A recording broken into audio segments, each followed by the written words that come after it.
Bismillahirrahmanirrahim. Assalamualaikum warahmatullahi wabarakatuh. Pada kali ini saya akan membagikan sebuah kisah tentang Abu Talhah Al-Ansari, Zaid bin Sahal. Abu Talhah menjalani hidupnya dengan berpuasa dan berjihad. Ia juga mati dalam kondisi berpuasa dan berjihad. Zaid bin Sahal yang dijuluki dengan Abu Talhah mengetahui bahwa Al-Rumaisyah binti Milhan An-Najariyah yang dikenal dengan nama Ummu Salim sudah tidak bersuami lagi setelah suaminya meninggal dunia. Maka gembiralah hati Abu Talhah mendengarnya. Tidak mengherankan karena Ummu Salim adalah seorang wanita yang amat menjaga harga diri dan terkenal kecerdasan akalnya. Maka Abu Talhah berniat untuk meminangnya sebelum ia kedahuluan oleh orang lain yang berminat untuk menghitbah wanita seperti Ummu Salim ini. Abu Talhah begitu percaya diri bahwa Ummu Salim tidak akan menolak pinangannya dan menerima pinangan pria lain, sebab dia adalah seorang pria dewasa yang berusia matang, memiliki status terhormat dan memiliki harta yang banyak. Ditambah lagi, ia adalah salah seorang patriot Bani Najjar dan salah seorang pemanah Yasrib yang terkenal. Berangkatlah Abu Talhah ke rumah Ummu Salim. Saat di tengah jalan, Abu Talhah teringat bahwa Ummu Salim telah mendengarkan dakwah yang disampaikan oleh seorang dai dari Mekah yang bernama Mus'ab bin Umair. Ia tahu bahwa Ummu Salim telah beriman kepada Muhammad dan masuk ke dalam agamanya. Akan tetapi, masih saja Abu Talhah berkata dalam dirinya, "Memangnya kenapa? Bukankah suami Ummu Salim yang telah meninggal pun masih berpegang teguh dengan agama kakek moyangnya dan berpaling dari agama dan dakwah Muhammad?" Abu Talhah sampai di rumah Ummu Salim dan ia meminta agar diizinkan masuk. Ummu Salim pun memberinya izin. Saat itu anak Ummu Salim yang bernama Anas turut mendampinginya. Lalu Abu Talhah mengutarakan maksudnya dan Ummu Salim menjawab, "Orang sepertimu ya Abu Talhah tidak akan ditolak. Akan tetapi aku tidak akan menikah denganmu karena engkau adalah orang kafir." Maka Abu Talhah segera menduga bahwa Ummu Salim telah berdalih dan ia telah memilih orang lain yang lebih banyak hartanya dan lebih mulia kedudukannya. Kemudian ia bertanya, "Demi Allah, siapakah orang yang telah membuatmu menolakku, wahai Ummu Salim?" Ummu Salim balik bertanya, "Lalu apa yang menghalangiku?" Abu Talhah menjawab, "Benda yang kuning dan putih, yaitu emas dan perak mungkin?" Ummu Salim bertanya keheranan, "Emas dan perak?" Abu Talhah menjawab dengan dugaan, "Ya." Ummu Salim berkata, "Aku bersaksi kepadamu, wahai Abu Talhah, dan aku bersaksi kepada Allah dan Rasul-Nya, bahwa jika engkau masuk Islam, maka aku akan menerimamu sebagai suami tanpa perlu diberi emas dan perak, dan aku akan menjadikan keislamanmu sebagai maharnya." Begitu Abu Talhah mendengar ucapan Ummu Salim, maka pikirannya melayang kepada berhala yang ia buat dari kayu terbaik. Ia membayangkan berhala yang selalu ia sembah sebagaimana yang sering dilakukan oleh para pembesar kaumnya.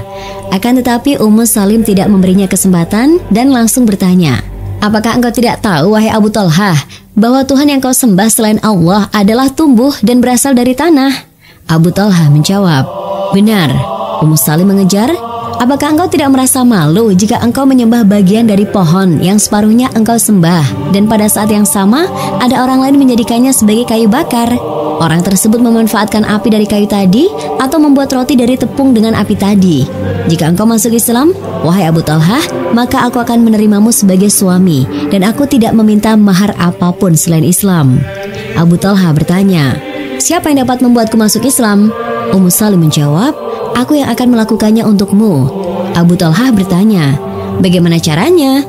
Ummu Salim menjawab, "Ucapkanlah kalimat hak dan kau bersaksi bahwa tiada Tuhan selain Allah dan bahwa Muhammad adalah Rasulullah." Lalu akhirnya Abu Talhah dapat menikahi Ummu Salim. Kaum muslimin berkata, "Kami tidak pernah mendengar mahar yang lebih mulia daripada mahar Ummu Salim. Ia telah menjadikan mahar untuknya adalah Islam." Sejak saat itu Abu Talhah bergabung di bawah panji Islam dan ia mendedikasikan semua potensinya untuk berkhidmat di dalamnya. Abu Talhah lalu menjadi salah seorang dari 70 manusia yang berbaiat kepada Rasul pada peristiwa Aqabah, dan ia ditemani oleh istrinya yang bernama Ummu Salim. Dia juga salah seorang dari 12 pimpinan yang ditunjuk oleh Rasulullah SAW pada malam itu untuk memimpin kaum muslimin Yasrib. Lalu Abu Talhah turut serta dalam seluruh pertempuran yang dilakukan oleh Rasulullah, dan ia melewatinya dengan begitu tegar dan gagah berani. Akan tetapi perjuangan yang diberikan Abu Talhah dalam membela Rasulullah adalah pada peristiwa Uhud, dan Anda sesaat lagi akan mendengarkan kisah peristiwa tersebut. Abu Talhah begitu mencintai Rasulullah sehingga mengisi relung hati terdalamnya. Kecintaan tersebut hingga memenuhi setiap ruang aliran darahnya. Ia tidak pernah bosan memandang Rasulullah. Ia tidak pernah merasa jemu mendengarkan pembicaraan dan sabda beliau. Jika Abu Talhah sedang berada bersama Rasulullah, ia akan bertekuk lutut di hadapan beliau dan berkata, "Jiwaku adalah taruhan atas jiwamu. Wajahku akan senantiasa menjadi pelindung wajahmu." Pada saat perang Uhud, pasukan muslimin kocar-kacir sehingga meninggalkan Rasulullah dan membuat pihak musyrikin dapat menyerang Rasulullah dari semua penjuru. Pasukan musyrikin berhasil membuat gigi geraham Rasul tanggal. Mereka dapat melukai kening beliau dan melukai bibirnya, dan darah mengalir deras dari wajah Rasulullah. Bahkan para pendusta meneriakkan bahwa Muhammad telah terbunuh, sehingga pasukan muslimin bertambah lemah dan akhirnya menyerah di hadapan para musuh Allah. Pada saat itu, hanya tersisa sedikit orang saja yang bersama Rasulullah, dan salah satunya adalah Abu Talhah.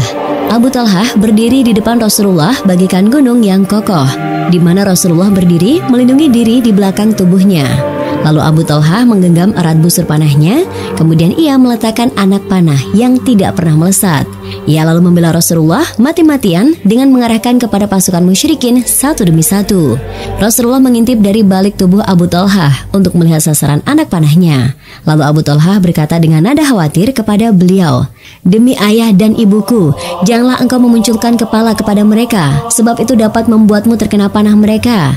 Leherku akan menjadi pelindung lehermu, dadaku akan menjadi tameng bagi dadamu, aku akan berkorban untukmu." Lalu ada seorang pria dari pasukan muslimin yang melintas lari di hadapan Rasulullah, dan ia membawa sebuah kantung berisi anak panah. Maka Rasulullah memanggilnya dan berkata, "Hamburkan anak-anak panahmu di hadapan Abu Talhah dan janganlah kau bawa lari." Abu Talhah terus melindungi Rasulullah sehingga ia telah mematahkan 3 buah busur panah. Ia telah berhasil dengan izin Allah membunuh beberapa orang dari pasukan musyrikin. Lalu berakhirlah peperangan dan Allah berkenan menyelamatkan nabinya dengan perlindungan yang telah ia berikan kepadanya. Bila Abu Talhah mampu berderma di jalan Allah pada saat-saat sulit, maka ia akan lebih dermawan lagi pada saat-saat lapang. Yang membuktikan hal ini adalah bahwa dirinya memiliki sebuah kebun kurma dan anggur yang tidak ditemukan di kota Yasrib. Kebun yang lebih besar pohonnya, lebih bagus buahnya, dan lebih jernih airnya. Saat Abu Talhah sedang melakukan sholat di bawah daun-daun pohon yang lebat, perhatiannya tertarik dengan seekor burung yang bernyanyi, berwarna hijau dan memiliki paruh berwarna merah. Kedua kakinya pun berwarna. Burung tadi melompat-lompat di dahan pohon sambil bernyanyi dan menari. Abu Talhah menjadi kagum dengan pemandangan ini, lalu mengiringi pemikirannya dengan bertasbih. Tak lama kemudian Abu Talhah sadarkan diri. Ia dapati bahwa dirinya sudah tidak ingat lagi akan bilangan rakaat sholatnya. Apakah 2, 3? Ia sendiri tidak tahu. Begitu ia usai melaksanakan sholat, ia mendatangi Rasulullah dan menyampaikan keluhan bahwa dirinya telah diperdaya oleh kebunnya sendiri dengan pohon yang rindang dan burung yang berkicau, sehingga membuatnya lalai dari sholat.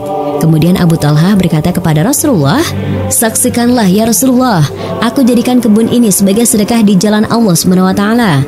Gunakanlah sekehendak Allah dan Rasulnya."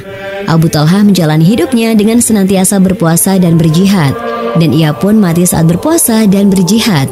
Telah diriwayatkan dalam sebuah atsar bahwa Abu Talhah masih terus hidup sekitar 30 tahun setelah wafatnya Rasulullah SAW dengan terus berpuasa kecuali pada hari-hari besar di mana puasa diharamkan. Ia terus hidup sehingga menjadi seorang tua renta. Akan tetapi ketuaannya tidak menjadikan dirinya terhalang dari berjihad di jalan Allah SWT dan mengarungi bumi untuk menegakkan kalimat Allah dan memuliakan agamanya. Salah satunya adalah ketika pasukan muslimin berniat untuk melakukan sebuah peperangan di lautan pada masa Khalifah Utsman bin Affan. Abu Talhah bersiap-siap untuk berangkat bersama pasukan muslimin. Namun anak-anaknya berkata, "Semoga Allah merahmatimu, wahai ayah kami. Engkau kini sudah amat tua. Engkau telah berjuang bersama Rasulullah, Abu Bakar dan Umar. Mengapa kini engkau tidak beristirahat saja dan membiarkan kami yang melakukan jihad?" Abu Talhah menjawab, Allah SWT berfirman, "Berangkatlah dalam kondisi ringan maupun berat." Surat Taubah 9 ayat 41. Ia telah menyeru kita semua untuk berangkat, baik tua ataupun muda, dan ia tidak pernah memberikan batasan umur. Kemudian ia pergi keluar untuk berangkat.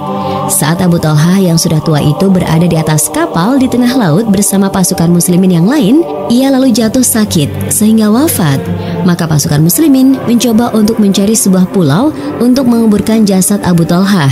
Akan tetapi mereka tidak menemukan satu pulau pun kecuali setelah 7 hari. Abu Thalhah selama masa itu ditutupi oleh mereka, namun jasadnya tidak berubah sedikit pun, seolah dia hanya tertidur saja. Di tengah lautan, jauh dari keluarga dan rumah, di sanalah Abu Thalhah dimakamkan. Jauhnya ia dikuburkan dari manusia tidak akan menyebabkan kemudaratan bagi dirinya, selagi ia senantiasa dekat kepada Allah SWT. Dan demikianlah kisah kali ini, semoga bisa bermanfaat bagi kita semua. Amin, Allahumma amin. Sekian, wassalamualaikum warahmatullahi wabarakatuh.